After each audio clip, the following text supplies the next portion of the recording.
Botaï, un des plus grands conseils pour Be'ezrat Hashem réussir le jour du jugement, le jour de Rosh Hashanah, c'est Kol Shana Sheracha Bit'ilata Sofa Lit'asher. Toute année, comme se disent nos sages, qui est pauvre à son début, en fin de compte, elle va être riche. Pourquoi? C'est marqué En Hashem Lokechaba, Mereshit Hashana V'ad Ait Hashana.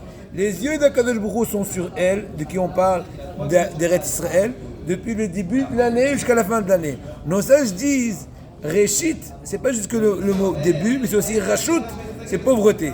Une personne que, au début de l'année, vient, il y a des Rachim, les Helashim, Maasik et Tekofram, c'est un des piyutim des chants qu'on chante à Rosh Hashanah, Yamim Noraim. Les gens qui sont pauvres, ils savent pas comment, ils sont démunis. Et bien c'est la meilleure façon de réussir le jour du jugement. C'est vrai que d'un côté, on vient, comment dirais-je, bien habillé. D'ailleurs, c'est marqué dans la halakha qu'il ne faut pas trop bien s'habiller. On n'est pas en train de faire maintenant une fiesta, mais venir correctement, venir comme les habits du Shabbat. Pourquoi? Parce que d'un côté, on a la confiance de réussir et d'avoir un bon verdict. Mais ça n'empêche que le cœur doit être, on va dire, soumis à Kadosh Baruch Hu. C'est ça le secret à beauté que tous les séfarim s'allongent à expliquer.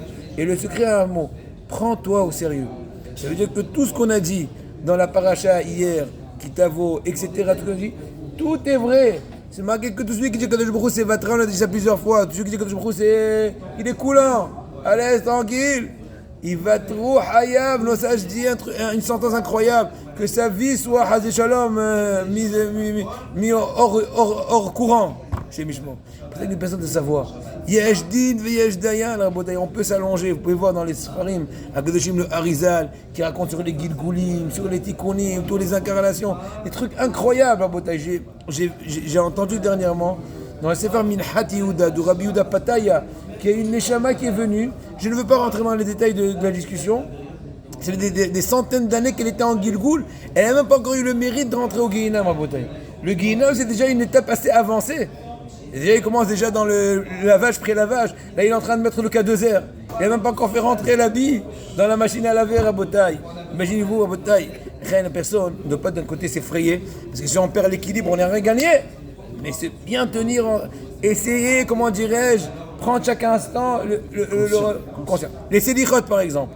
On peut le dire fada, on peut dire un peu plus, tu peux faire tout, mais un peu plus. Kel melech yoshev, vaya avor, Hashem, Adonai sediot, un peu, tu peux pas tout, un peu. Et ça, c'est le secret de la réussite dans toutes choses. Si tu peux pas tout, fais un peu. Le Tzahara, il a peur de ce petit peu. C'est pour ça que tout le temps, il essaie de nous désespérer. Et à nous de nous prendre en main fortement, avec la confiance et avec force, Hashem Natzliah.